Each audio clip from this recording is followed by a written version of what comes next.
Ms. Yoga Girl. Chris, continued thanks for your mission of spreading knowledge and seeking truth. My question is about international Sea Org members. I know the Sea Org's current recruitment comes mainly from Venezuela and rural Russia. Are these recruits believers to any degree, or are they simply latching on to the opportunity to work for an American church with the hopes of starting a better life in the USA? In your Shane Waitman series, he described the near impossibility of getting his passport back.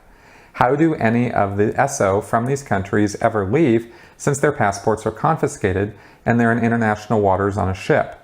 Since many of the SO's policies and punishments make little sense to native-born Americans outside the organization, what do these international recruits make of these abusive and nonsensical tactics?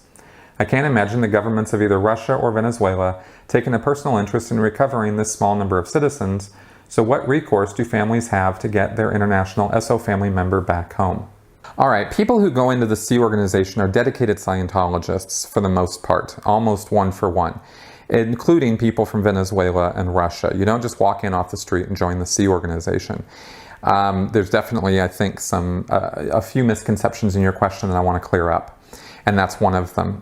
So when people join the Sea Org, they do so because they truly believe in Scientology to one degree or another, and they want to see it accomplish its mission of clearing the planet, ridding the world of insanity, war, and criminality. And so that's what they're doing when they sign up.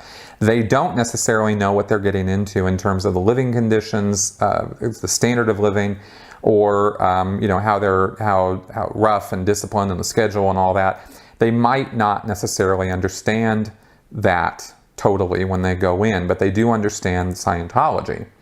And it's, and if somebody recruits another person into the Sea Org, foreign born or not, they can get in trouble if this person bombs out, especially if they bomb out spectacularly. Recruiters are trying to get people to actually make it in the Sea Org, so they want people who are actually dedicated and want to be there. That all being said, I'm sure that there are people from Venezuela, Russia, or anywhere else in the world who would join the Sea Org with the idea of coming to the USA because they think the USA is better than where they're living. Maybe. I'm sure there's some percentage of people who might think that, but I wouldn't say that that is the largest percentage of them, not in my experience.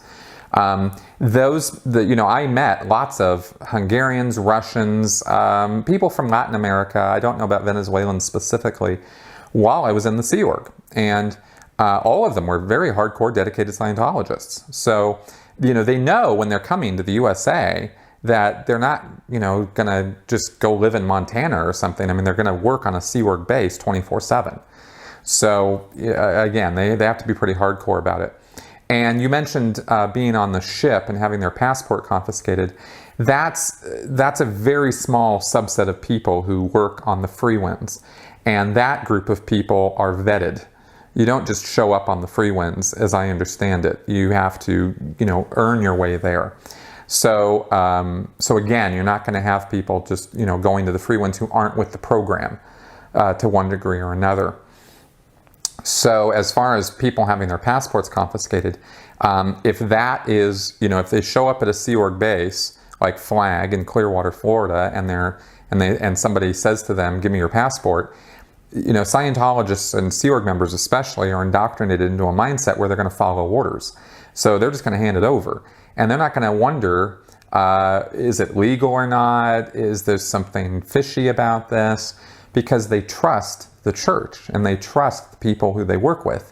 So they don't go into this with a suspicious mindset, wondering how the church is going to screw them. That comes later after you've been there for a few years and the church has screwed you a few times. Then you start going, well, I don't know about this. And then you start going, well, damn, now I don't have a whole lot of money. I don't have a passport. I don't have an ID. What am I going to do here, So all that stuff kind of comes later, not earlier. So anyway, I hope that gets that across. As far as what the governments do, I know that there was somebody over in one of the European countries recently who their family did raise a fuss, and the Sea Org ended up having to send that person back home. They created a little bit of an incident out of it. And I wish I could remember the country, Romania maybe, or Hungary. But they got their kid back. and that was quite a feat for sure. And even when they got the kid back, the kid wasn't happy about coming back. They had to kind of work that person over a little bit to get them out of that cult mindset that they were in. So it's and I don't mean they deprogram them. I'm not talking about working them over like they beat on the guy. I mean, they're just saying they had to reacclimate this person back into a normal life. It's all just part of the recovery process. So that is one instance I know of that happened. Perhaps there are others that didn't get media attention or press that I don't know of. But I know that that families shouldn't necessarily think that they're hopeless or that there's nothing they can do. I think if they make noise through their embassy and through proper channels, they can have an effect and they can get their loved ones back. So there you go.